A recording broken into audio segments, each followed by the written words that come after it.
Generasi muda sekarang ini kurang memperhatikan tentang adanya seni budaya, Ya, kebudayaan-budayaan yang ada di Sidoarjo.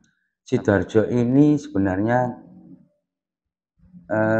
kalau membuat tempat wisata, saya yakin bisa gebyar gitu ya. Kalau tidak dengan langkah semacam itu, maka seni budaya, sejarah Sidoarjo tidak akan diketahui oleh generasi muda.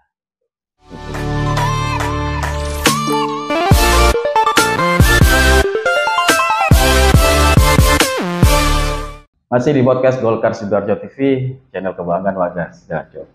Kali ini saya menghadirkan sosok istimewa, ini orang seniman, budayawan, pelaku seni sejarah lah. Sejarah Sidoarjo banyak dihiasi oleh kiprah beliau. Ini sudah ada Cak Mulyon atau bisa dipanggil Cak Mul. Iya. Benar Cak Mul ya? Iya. Bagaimana Cak Mul? Alhamdulillah sehat-sehat. Ya. Kegiatan sekarang Pak? Ya tetap berkesenian. Kemarin itu ada kegiatan di Sidoarjo. Ini salah satu intinya berharap Sidoarjo ini menjadi barometer seni budaya di Jawa Timur. Iya. Sepakat dengan itu ya? Iya, sepakat.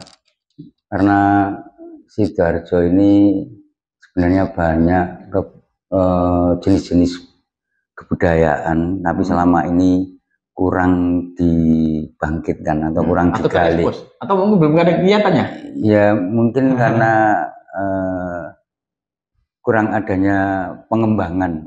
Ya, sebenarnya kalau diteliti, kemudian dikembangkan, saya yakin kesenian-kesenian dan budaya-budaya Sidoarjo ini sangat banyak sekali. Potensi ada ya? Potensinya ada. Nah, sekarang untuk pelakunya gimana? Siap nggak untuk kesana gitu, Ke? Kalau pelaku sih untuk yang sudah lama-lama ini kayaknya sudah almarhum ya. Tapi kan tinggal pelaku selanjutnya ini yang mungkin kurang memahami apa yang menjadi harapan daripada pelaku-pelaku kebudayaan yang dulu gitu. Harapannya seperti apa sih sebenarnya, Bang? Ya harapannya kayak seni budaya yang ada di Sidoarjo ini satu contoh aja ya. Ini saya pernah disambati oleh pelaku kesenian Ujung yang ada di Tarik. Namanya kalau nggak salah Mbah Wito kalau nggak salah itu, dan ketuanya waktu itu Pak Budi. Mbah Wito itu istilahnya mengeluh ke saya karena saya dianggap orang yang ada di posisi di suatu organisasi kesenian kabupaten, sehingga ngomong generasi muda sekarang ini kurang memperhatikan tentang adanya seni budaya, kebudayaan-budayaan yang ada di Sidoarjo.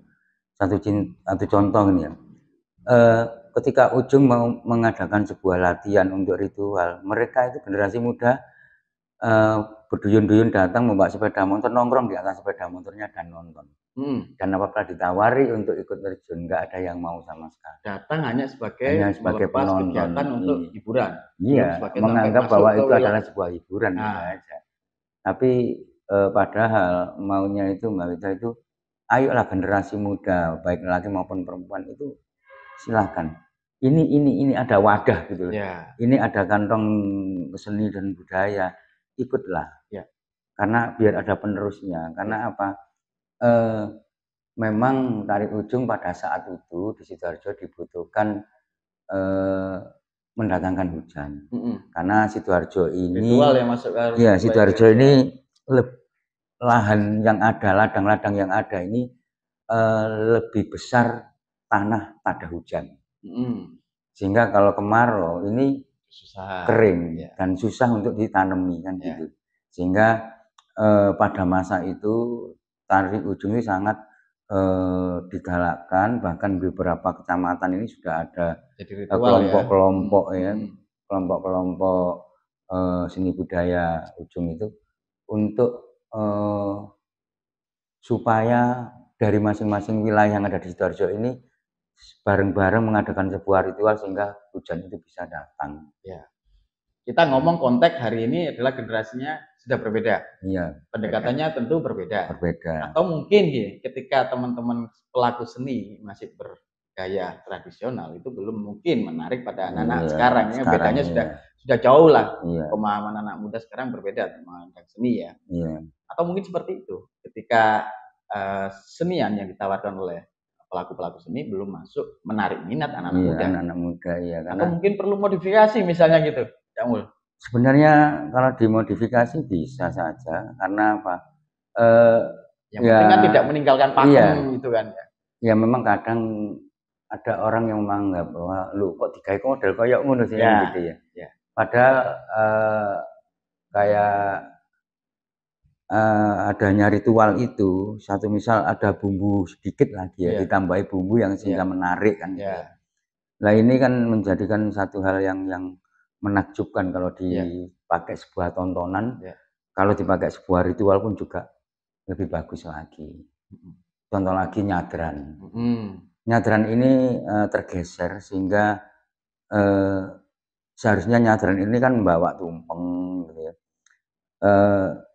Dulu saya itu ingin membuat sebuah skenario bahwa nyadran itu tumpeng itu dikarak dari pendopo kabupaten sehingga dibawa sampai ke kampung nelayan ya. Kemudian dibawa ke muara. Kalau ada ritual semacam itu kan kayaknya ada arak-arakan gitu.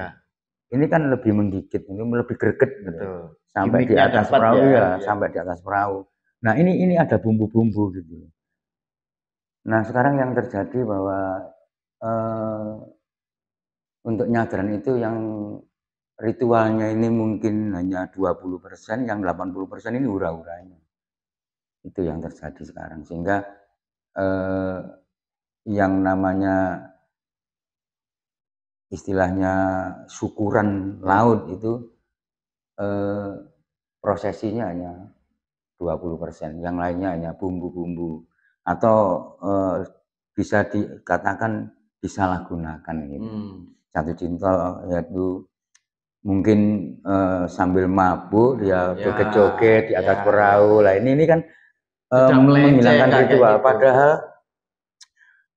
kalau zaman dulu bagaimana sih hasil nelayan sekarang menurun itu dikarenakan mungkin Tuhan atau ono sing ngarani bau rekso di laut itu sekarang itu ikannya maupun kerangnya atau kejengnya atau apa itu ini sekarang berkurang gitu. Nah, ketika satu kepercayaan itu muncul lalu mengadakan sebuah ritual, maka datanglah itu berdatangan. Karena saya sendiri juga membuktikan gitu. Ketika orang-orang selesai mengadakan sebuah ritual, nah ini saya ikut turun di laut itu.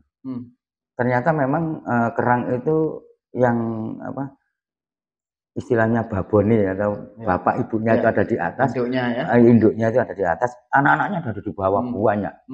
Ya mungkin 20 cm dari induk. Nah kalau dikeruk itu banyak sekali. Nah ini yang membuat kondisi sekarang ini kemungkinan juga pergeseran air sehingga tanah ini untuk perkembangbiakan kerang atau kejeng yang ngarani zaman saya dulu kejeng, tapi sekarang itu kerang kerang hijau atau apa hijau. Nah ini kalau semakin tengah, semakin ke tengah, semakin jauh, semakin dalam akhirnya gitu. Nah ini nih yang menjadikan sebuah perubahan tentang adanya istilahnya mencari rezeki, mengais rezeki di tengah yang dulu hanya beberapa meter dengan tepi laut, sekarang semakin jauh. Nah, tradisi itu sekarang itu memang tetap diadakan, akan tetapi kalau kita lihat ya sedikit menurun ini, jadi tingkat sakralnya gitu. Menurun, kesakralnya ini menurun. Ini nih banyaknya hal-hal yang semacam itu. Satu misal kayak ruat desa. Nah, ruat desa ini sekarang ini banyak dalang itu kan belum memiliki kemampuan bagaimana sih ngeruat desa itu. Karena apa? Ngeruat desa itu memang ugo rampennya itu banyak sekali. Bahkan kalau teknis berdoanya sih ya saya kira untuk mudah dipelajari, tapi mempelajari ugo rampen yang sebenarnya itu sangat banyak sekali. Itu pernik-perniknya banyak. Itu. Ini tantangan Kak Mul. Ketika ya kita balik lagi kepada generasi sekarang, persepsinya beda, cara pandangan anak muda sekarang beda. Nah, bagaimana seni tradisi yang dengan kesakralan masih tetap jalan, si hiburan juga dapat. Ini kan tentu butuh inovasi tersendiri ya, biar tradisinya jalan, hiburannya dapat, ini juga lestari, panjang, sehingga tidak sekedar sebagai seni, tapi juga bisa menjadi daya wisata misalnya ya. Kalau ini misalnya dijadikan kegiatan rutinan pariwisata, ini tentu jadi luar biasa effortnya gitu. Makanya kan pada waktu itu Sidoarjo ini sebenarnya kalau membuat tempat wisata, saya yakin bisa gebyar gitu ya. Akan tetapi bagaimana meyakinkan kepada masyarakat atau khalayak umum ini masih kurang. Contohnya makam Dewi Skardado. Ini kan sebenarnya wisata religi. Kenapa kok jarang orang yang ziarah ke sana ya? Satu faktor transportasinya. Kalau lewat air atau lewat sungai ini mungkin jaraknya terlalu lama. Lah lewat darat ini susah dilewati. Ini yang menghambat tentang adanya bagaimana tempat wisata yang ada di Sidoarjo ini tidak bisa dikenal oleh masyarakat secara umum. Itu balik lagi kita ngomong juga infrastruktur, ngomong kebijakan, ngomong keberpihakan negara. Misalnya ngomong di dalam hal ini konteks adalah pemerintahan daerah. Termasuk juga ini juga keterlibatan dari banyak masyarakat. Sebenarnya kan tanggung jawab bersama. Kita nyalon bupati itu juga nggak bisa karena ini juga masyarakat juga punya tanggung jawab juga terlibat di situ. Ya intinya begini, bagaimana sih dengan teknologi sosial media yang saat ini berkembang, kemudian bagaimana sih budaya itu bisa dikenang dan dikenal oleh mereka. Paling tidak ya harus ada pendekatan secara teknologi. Mungkin paling tidak pemerintah memiliki bukti-bukti sejarah, dokumentasi tentang sejarah, kemudian ditunjukkan. Paling tidak semacam ini. Sekolah-sekolah itu diberikan pandangan atau paling tidak kan sekarang secara medsos dari dinas pendidikan melalui medsos satu misal melalui IG. Ini tentang cerita Sarip satu misal. Sarip itu tempatnya di daerah sini. Nah, secara sosial media mereka kan tahu. Nah, kelemahannya generasi sekarang itu pelajar-pelajar sekarang itu tidak tahu cerita-cerita rakyat yang ada di Sidoarjo. Padahal banyak sekali. Contohnya Sarip, Andi Lumut. Ini cerita Sidoarjo. Kemudian cerita Kak Mukmin, tragedi Patung Gedangan. Banyak sekali. Jadi kemudian masalah Dewi Candi Pari, Toko Delek itu, kemudian cerita Candi Sumur, kemudian cerita tragedi Jembatan Porong. Ini kalau disebutin panjang, banyak yang tidak tereksplor. Mayoritas nggak tahu. Nah, jangankan muridnya, gurunya lo nggak ngerti. Ini nih yang salah siapa? Ini kan karena gini, bagaimana sih seni budaya lokal itu lebih diketahui oleh paling tidak generasi lokal sendiri. Diketahui minimal itu tidak harus orang luar dulu, tapi generasi lokal ini kan itulah yang nantinya mereka yang akan mengembangbiakkan tentang sebuah cerita kepada masyarakat yang lain. Tantangannya memang seperti itu, bahwa ketika pandangan anak muda sekarang udah berbeda dengan zaman dulu. Yang hal-hal tradisi nggak begitu menarik karena bagi mereka sekarang teknologi, tapi itu kan bisa diketemukan dalam satu frame yang sama gitu kan. Misalnya ada kegiatan lomba film misalnya, lomba film kan sekarang anak-anak lebih senang muda bikin lomba film tentang cerita rakyat. Ketemu kan mereka. Sejarahnya dapat, aktualisasi teknologinya juga ketemu. Kalau menurut Cak Mul sebenarnya gimana sih persoalannya ini? Benang urainya harus dimulai dari mana dulu kalau gitu? Kalau saya begini, saya menganalisa bahwasanya saya kalau mengatakan dari pihak pemerintah ini kurang, ya terus terangnya nyiapno dana kanggo membuat sebuah dokumentasi untuk disebarluaskan kepada generasi muda. Ya paling tidak kalau pendidikan sejarah gitu ya, paling tidak sejarah lokal Sidoarjo ya dititipkan. Ya. Dititipkan di buku sejarah itu. Muatan-muatan lokal ya, iya, kurikulum jadi paling tidak melalui kalau mulek ini kan satu misal kayak bahasa Jawa dititipno ngono lah. Kalau dengan bahasa Indonesia dititipno ngene pelajaran bahasa Indonesia. Saya kira kan bisa. Ya. Mungkin 1 bulan cuman 1 kali penyampaian bahwa satu tempat kemudian dibahaskan gitu. Kemudian dibuatkan sebuah cerita, ayo anak-anak satu kelompok membuat cerita ini. Ya. Gitu. Kemudian diberikan satu pertanyaan, bagaimana kamu menanggapi tentang cerita Sarip satu misal, terus apa yang terjadi tentang Sarip, bagaimana Sarip kok bisa berbuat begitu, kenapa.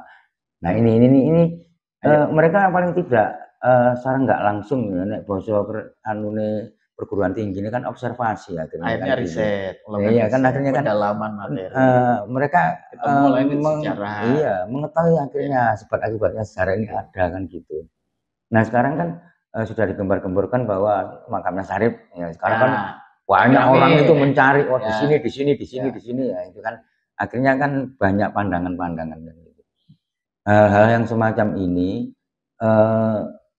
bagaimana sih saya tadi mengatakan dari pihak pemerintah ini menyiapkan anggaran untuk supaya generasi muda ini mengetahui, paling tidak ya memang membuat sebuah paling enggak itu sebuah catatan-catatan ya. Yang satu misal begini, guru sejarah memberikan tentang soal sejarah, tentang pelajaran cerita sejarah Sidoarjo satu misal gitu ya. Satu misal tentang tragedi Patung Gedangan. Kenapa kok ada Patung Gedangan itu? Sejarahnya apa? Sejarahnya gimana? Gitu. Ini. Nah, ini paling tidak kan dimasuk lewat dinas pendidikan dimasukkan ke sekolah-sekolah. Karena kalau tidak melalui generasi yang mulai dari pendidikan rendah, ya dari mulai pendidikan dasar sampai menengah, ini tidak akan bisa berkembang. Putus nanti. Putus. Kalau secara umum saiki Karang Taruna itu ya tekone adem sirkulasi. Ya kan nggak bisa. Jadi sebenarnya gini ya, ini kan kita seolah mengurai benang kusut. Mulainya dari mana juga bingung. Tapi paling nggak kan ada langkah-langkah strategis, langkah inovatif ya kan. Ya bagaimana mempertemukan keinginan seniman, budayawan yang melestarikan seni tradisi, ketemu dengan generasi sekarang yang berbeda lah cara pandangnya. Itu sebenarnya kan titik awal dari situ kan. Nah makanya kan langkahnya itu paling tidak ya semacam itu. Karena apa? Kalau tidak dengan langkah semacam itu, maka seni budaya sejarah Sidoarjo tidak akan diketahui oleh generasi muda. Itu. Nah, ya, wis paling tidak paling kecil aja. Nek bahasa keren itu kan tim kreativitas pemerintah itu paling tidak memiliki inovasi ke sana. Nah, gitu loh. Iya kan? Sekarang kan setiap daerah itu punya tim kreatif kan gitu. Nah, tim kreatif daerah itu paling tidak pandangannya harus ke sana. Teman-teman seniman sudah berkomunikasi terhadap ini untuk dengan pemerintahan daerah? Ya sudah, komunikasinya hanya sebatas hanya cuman tentang kita apa ya, dari teman-teman seniman ini penelitian dan pengembangan itu kan tidak memiliki satu anggaran yang cukup untuk ke sana. Tapi hanya sebuah wacana saja. Ya apa sih caranya Sidoarjo jadi kota budaya tapi nggak didukung dengan adanya finansial yang ada gitu loh. Tapi kalau kita misalnya gini, kita kan banyak di Sidoarjo kan banyak ribuan pabrik besar. CSR-nya mungkin dialihkan sebagian untuk itu kan sebenarnya juga masuk gitu kan ya. Iya. Dan gini, saya dulu juga punya pandangan bahwasanya saya kepingin mementaskan sebuah cerita sejarah itu ke perusahaan-perusahaan, jadi kerjasama dengan perusahaan. Jadi iya, jadi saya pentas di perusahaan itu. langsung di lokasinya. Jadi karyawan yang masuk sebelum pulang, yang masuk siang, sore sebelum pulang saya berikan pementasan itu. Yang kerjanya sore pulang malam, malamnya saya berikan pementasan. Jadi sampai 2 kali pementasan, sehingga mereka, tapi pada saat itu kayaknya agak kesulitan masalah izin-izin dari organisasi sendiri terhadap pemerintah ini untuk minta kerjasama ini masih belum gitu, masih belum dapat. Itu hanya masih sebatas konsep aja. Bahkan itu bertahun-tahun saya berkeinginan semacam itu. Karena apa? Pekerja-pekerja yang ada di Sidoarjo ini mayoritas kan urban, bukan penduduk tetap Sidoarjo. Nah, oleh karena itu kan kita kalau mau ngomong masalah tentang Sidoarjo, mereka urban kan gitu. Sedangkan kita mau ngomong masuk ke wilayah desa-desa, ini ada batasan, yaitu ada Karang Taruna, ada kelompok pemuda ini, kelompok pemuda ini, ya dari lembaga ini. Ini pun juga kaitannya itu pasti dengan anggaran. Karena apa? Mendatangkan mereka untuk kumpul itu aja itu membutuhkan anggaran, walaupun itu banyu putih dong. Ya. ini selalu yang dibicarakan klasik, di situ. Iya, klasik ya. Itulah yang beda dengan dulu. Kalau dulu itu kan sangat mudah sekali mengumpulkan masyarakat. Itu ketika terdengar ada satu tontonan, itu kan masyarakat kan berduyun-duyun. Ya. Saya dulu itu nonton televisi di alun-alun. Itu sangat bangga sekali bisa nonton televisi di alun-alun. Nobar. Iya. Nobar nonton televisi. Jadi salah satu televisi yang ada di Sidoarjo pada waktu itu cuma di alun-alun. Kita bisa nonton di alun-alun itu sangat bangga sekali. Walaupun dengan jerih payah, kadang-kadang dijewit, dicepres, dicambuk sama orang tua itu, kita nggak peduli. Pokoknya kita bisa nonton. Ya. Nah ini ya itu era sudah berbeda. Sekarang dari HP orang sudah bisa nonton apa saja. Iya. Nah, sementara ketika kita ngomong pilihan-pilihan seni tradisi itu, ini semakin terpinggirkan. Iya. Pilihannya lebih menarik. Sekarang kan itu tantangannya. Iya. Ya, begini, paling tidak ya itu tadi satu lembaga paling tidak memiliki satu kewajiban lah paling tidak untuk mengenalkan tentang budaya dan kesenian yang ada di Sidoarjo, baik itu institusi maupun satu lembaga yang istilahnya satu organisasi apapun, paling tidak ayo malah nyengkuyung adanya budaya dan seni yang ada di Sidoarjo. Ada ungkapan gini, Cak Mul, seniman itu terkadang egois. Iya. Egois dalam artian ketika dia berkreasi itu hanya bisa dinikmati untuk dirinya sendiri. Sementara orang masyarakat, orang luar susah untuk menikmati dalam artian secara mencerna secara gampang. Ini kan juga menjadi mungkin ada kompromi lah ketika misalnya ngomong idealisme, ngomong tontonan, ngomong hiburan, itu titik temunya ada. Nah ini salah satu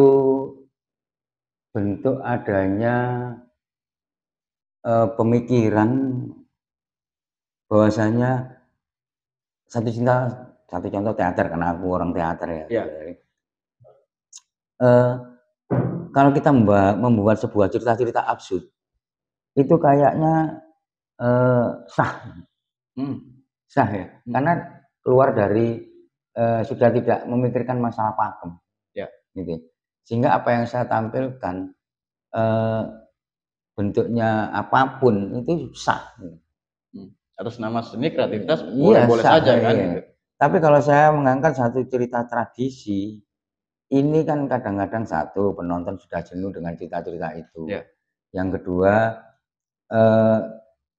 kalau dikemas, saya kira masyarakat itu akan lebih memahami gitu. Satu misal kemarin saya akan mengadakan pementasan Rama dan Sinta.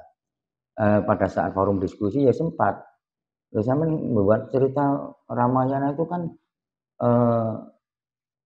ceritanya kan panjang, bahkan gini-gini. Nah ini aku nyeritain sepanjang lebar, ya kan gak nututi waktunya. Sedangkan penonton aja kalau sudah di atas jam 9 sudah jenuh menonton. Iya.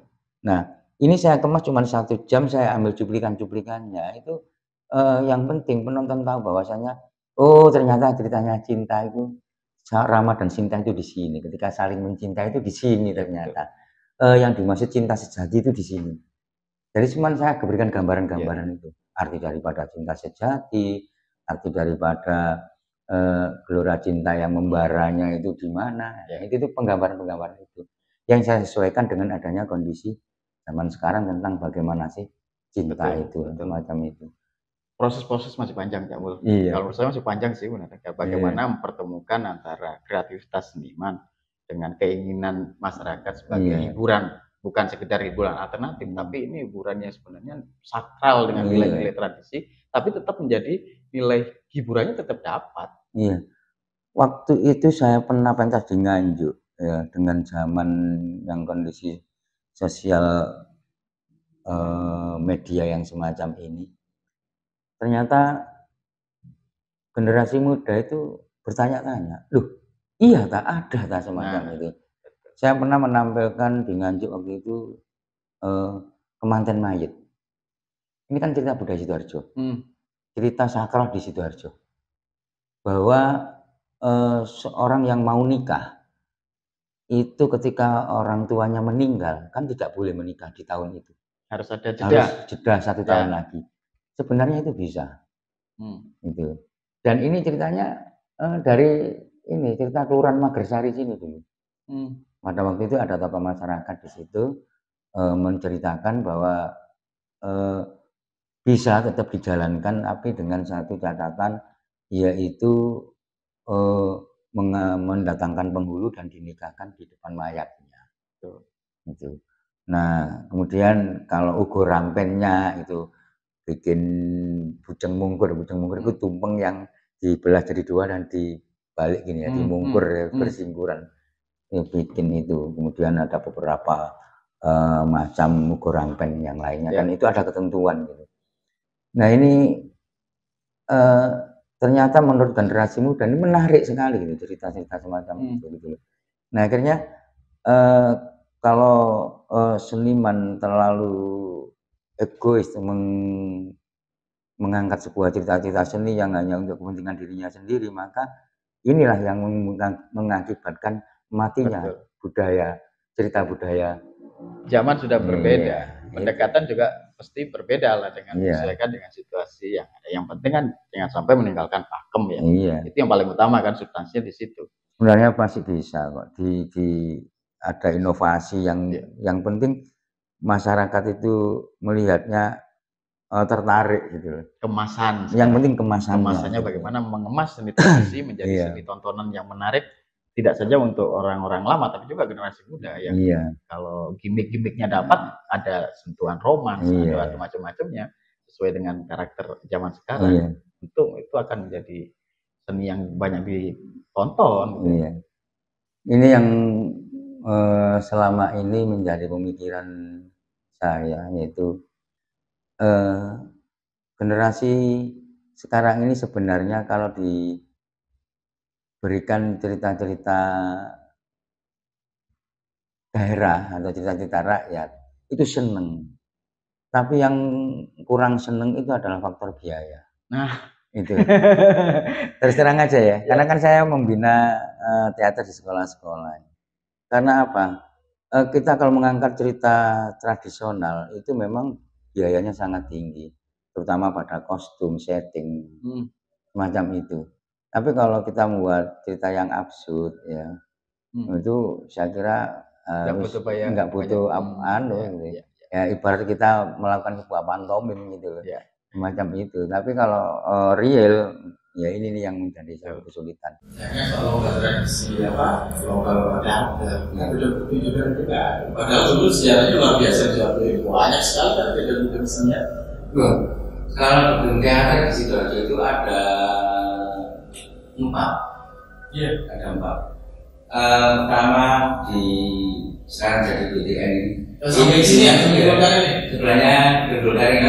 Ini dulu gedung teater. Oh, gedung teaternya Sidoarjo, gedung teater. dari gedung pertunjukan. Di dalamnya memang sudah settingan apa namanya akustiknya gedung teater khusus untuk teater ya. Khusus untuk teater.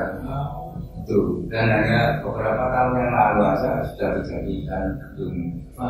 Kemudian ada di Haji Mansur itu juga ada gedung senian dulu yang dulu dipakai gedung Superman saya. Dan nama grup teater yang sangat mendunia yaitu Dardanera itu lahirnya di Sidoarjo. Yaitu internasional. Dardanera itu lahirnya di gedung Haji Mansur itu. Luar biasa sebenarnya. Ya, bahkan secara literasi Dardanera sudah tertulis, secara mendunia sudah tertulis di buku teater. Nah, kemudian di gedung Delta Prada itu dulu gedung senian juga ya. Dulu itu setelah gedung senian dipakai gedung sekolah SMEA.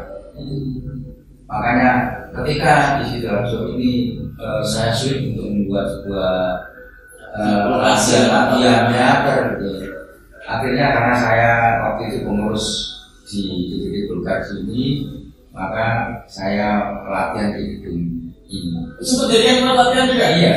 Jadi namanya dulu teater sekasian. Kalau di provinsi namanya teater sekasian. Kita pernah pentas bareng membuat judul Pusaka Suwuk yang ada di gedung Manika dulu, yang sekarang menjadi gedung sekarang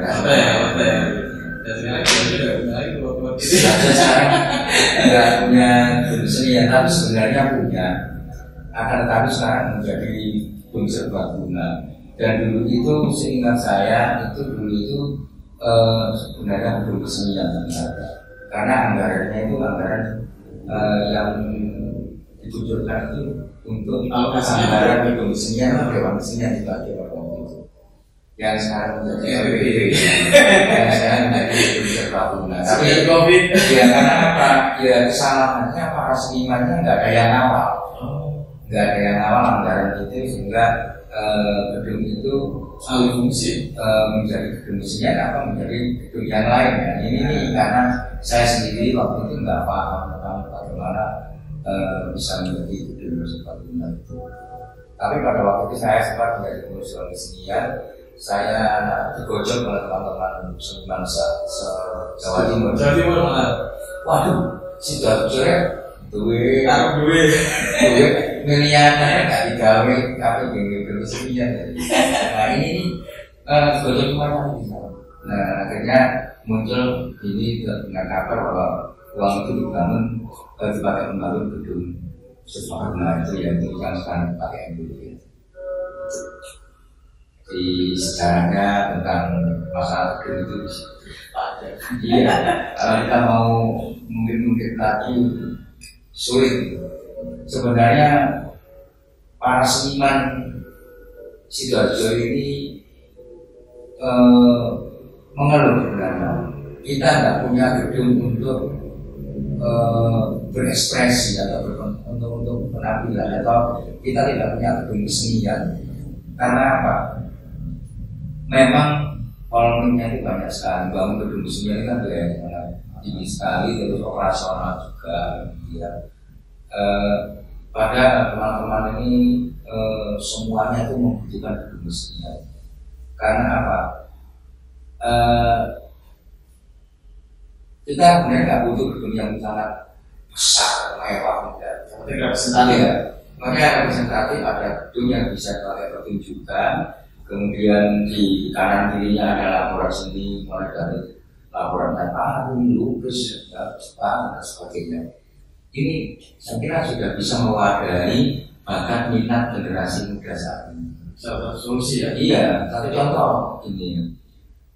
Saya didatangi orang tua ketika orang tuanya itu mau ikut audisi di salah satu televisi. Di mana sih sanggar film itu? Karena anak saya mau saya kursuskan tentang belajar acting di sebuah film. Akhirnya dari dinas pendidikan diarahkan ke saya. Nah, diarahkan ke saya, kita latih dan pada masuk pada besar. Kemudian akhirnya tanya, kalau kamu ini sudah ada film biasanya ngomong bagaimana iya ngomong ini sudah ada film saya nggak bisa jawab. Dan jadi yang semacam ini ternyata banyak orang tua itu sebenarnya ingin potensi mengkhususkan anaknya itu sekolah seniman. Hanya saja kita mau wadahnya yang atau syarat-syaratnya yang ya sebenarnya sudah ada titik temu ya. Ada banyak langkah yang harus dilakukan. Sebenarnya sudah langkah-langkah itu sudah mau dijalankan. Cuman ada beberapa hal yang mungkin masih jadi detail. Tapi ini minimal benang kusutnya udah terurai. Tinggal bagaimana dieksekusi menjadi produk kesenian yang menarik aja ya. Iya. Jadi tinggal bagaimana sih para pelaku seni itu mengemas supaya menarik sehingga generasi sekarang ini itu memahami. Ya satu misal nek lawak itu contohnya lawak itu kan dulu itu kan tunggal ludruk gitu ya. Dia tunggal kayak Kartolo gitu ya. Betul. Dia ngelawak sendiri tapi mentertawakan orang banyak. Ya. Akhirnya muncul stand up. Larinya ke stand up kan iya. sama. Awalnya kan sama. Iya. Kalau digali. Cuman beda backgroundnya. Iya. Ya. Karena iki gawe basa Jawa, kemudian karena di background oleh adanya dia munculnya dengan background ludruk sehingga kan dianggap bagian dari ludruk. Tapi kalau stand up kan nggak ada background apapun, pokoknya siapa yang memiliki satu kemampuan mengulas sebuah cerita dan mengupas tentang adanya persoalan-persoalan yang menggelitik ya sehingga itu menjadi bahan tertawa. Kalau bicara sama lah sebenarnya seni tradisi banyak diangkat dari cerita sinetron. Cuman ya akhirnya kan balik lagi pada kemasan. Iya, tergantung kemasannya. Sebenarnya kayak ludruk ini kan istilahnya mari ngidung kan masih juladil, mari juladil kan mesti ngelawak kan gitu ya. Nah, otomatis kan nek ludruk kan mesti ngelawak tunggal kan gitu ya. Betul. Nah, ini dulu itu kenapa menjadi satu bahan tertawaan gitu loh. Nah, akan sekarang ini muncul dengan adanya stand up. Itu stand up kan paling tidak kan ya mau gak mau kan mengadopsi lah tentang itu kan gitu. Nah, di situ. Ini sebenarnya apa ya? Tanggung jawab bersama lah. Iya. Tanggung jawab untuk teman-teman pelaku seni, masyarakat, kita semua, Pemda, pemerintah daerah punya tanggung jawab bersama untuk bagaimana membangun kreativitas, inovasi baru agar seni tradisi sebagai basisnya ini udah hilang, dikemas dengan seni pertunjukan modern sesuai dengan zaman sekarang. Itu mungkin bisa jalan semua ya kalau punya keinginan sama gitu. Karena gini, ada pelajaran seni budaya, akan tetapi pada saat pemerintah mengadakan lomba, seni budaya itu tidak diadakan lomba, sehingga ini yang sedikit banyak mematikan tentang kreativitas yang ada di sekolah itu. Yang dulu ada lomba teater tingkat TK sampai SMA, bahkan sampai perguruan tinggi. Sekarang sudah terhapus. Sudah nggak ada lagi kegiatan. Sudah nggak ada lagi lomba teater anak sama teater remaja, terhapus, sudah nggak ada. Nah, ini yang mengakibatkan apa? Matinya tentang cerita-cerita rakyat daerah yang ada di daerah masing-masing. Padahal dulu itu hampir setiap daerah menampilkan cerita yang ada di daerahnya masing-masing sampai ke tingkat provinsi, bahkan sampai ke tingkat nasional. Gitu. Nah, sekarang sudah nggak ada lagi. Ini nggak tahu adanya aturan-aturan yang baru sehingga semakin ya terus terang aja semakin mematikan bakat minat generasi saat ini.